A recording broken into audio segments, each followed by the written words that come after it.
Hello everyone, and welcome back to the Unity Mobile Ads Masterclass. In the previous episode, we loaded and rendered a native overlay ad automatically when the application starts. In this second part, instead of displaying the native overlay ad automatically, we will show it only when the player presses a button. Then, after a few seconds, the advertisement will automatically disappear. So without wasting any time, let's get started.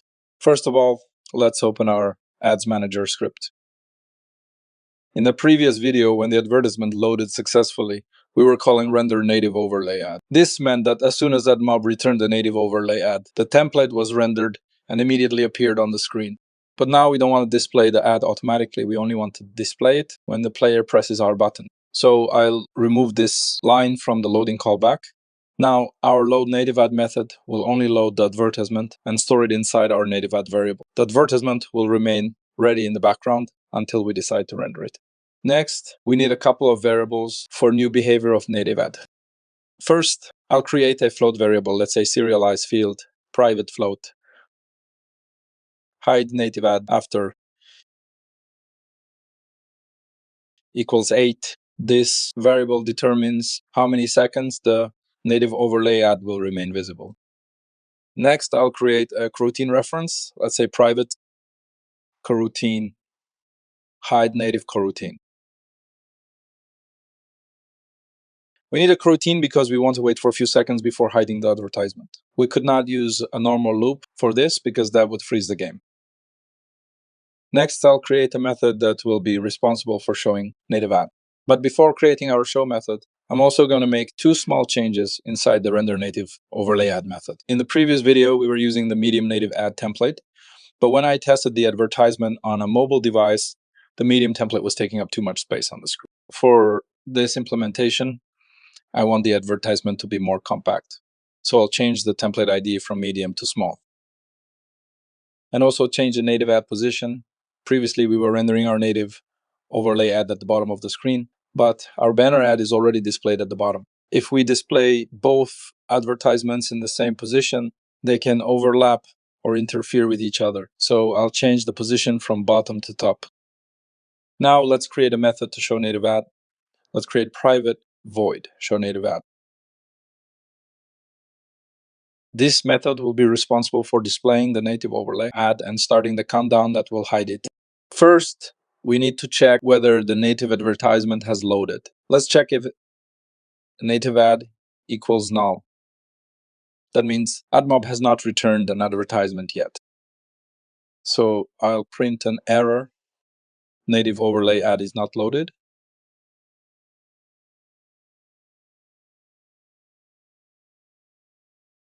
I forgot to add second equal sign. And then I'll return. This prevents the remaining code from running when there is no valid advertisement available. Now, if native ad is not null, it means our advertisement is ready. So now I'll call render native overlay ad. This method creates our native template and displays the native overlay ad on the screen.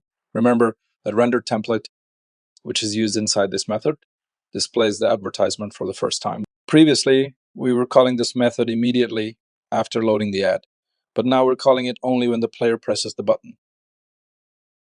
Now, after rendering the advertisement, we need to start our timer. But before starting a new coroutine, I'll check whether one is already running. Let's check if hide native coroutine, not null.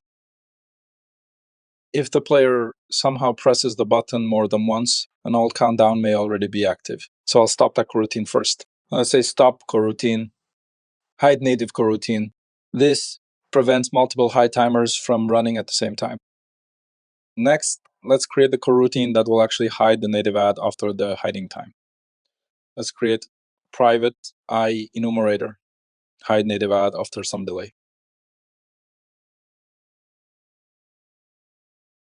Now inside the coroutine, I want to pause this coroutine for the number of seconds stored inside hide native ad after variable. Let's say yield return new, wait for seconds, and time is hide native ad after. After the delay finishes, we'll hide the native ad. Let's say hide native ad.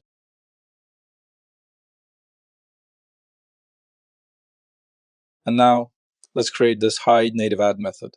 let's create private void hide native ad. This method will hide the native overlay ad, destroy it, clear its reference, and request the next ad. First, I'll check our coroutine reference. Let's check if hide native coroutine. Not null. It means we previously stored a running coroutine. Now I'll clear the reference. Let's say hide native coroutine equals null. At this point, the delay has already completed and the coroutine has called this method. So we no longer need to keep its reference. Now let's check whether the native overlay ad exists. Let's check if native ad not null. If native ad is not null, first we'll hide it. Let's say native ad.hide. The hide method immediately removes the native overlay ad from the screen. However, hide does not release the advertisement from memory. So next, we'll destroy it. Let's say native ad.destroy. Destroy permanently releases the native advertisement and its platform resources. After calling destroy, this same ad object cannot be used again. So we'll clear its reference. Let's say native ad equals null. This tells our script that there is currently no valid native overlay ad available. Now we want another advertisement to be ready for the next time the player presses the button. So we'll load native again here after. Let's call load native ad. That's it for hiding and destroying native ad. And now our show native ad method is private, so we cannot assign it directly to a Unity UI bot. For that, we'll create a public method. Let's create public void show native.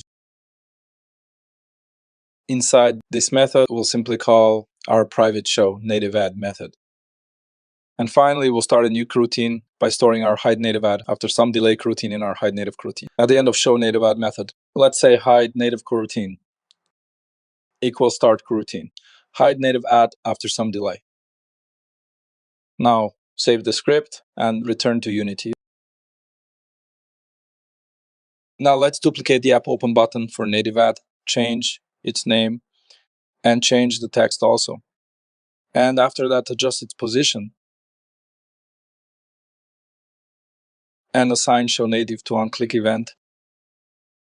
Now let's build the project and test it again on our Android device. Now wait for the ads to finish loading. As you can see, our banner ad appears on screen, but native overlay ad loads in the background. First, let's hide the banner ad. And if I press the native ad button, the native overlay ad is rendered and displayed on the screen.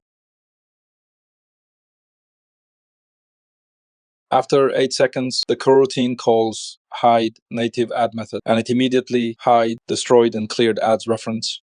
And if I click again on native ad, you can see we have a new fresh ad.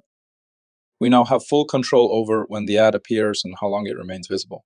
If this video helped you, make sure to like the video and subscribe to the channel. Thanks for watching, and I'll see you in the next episode.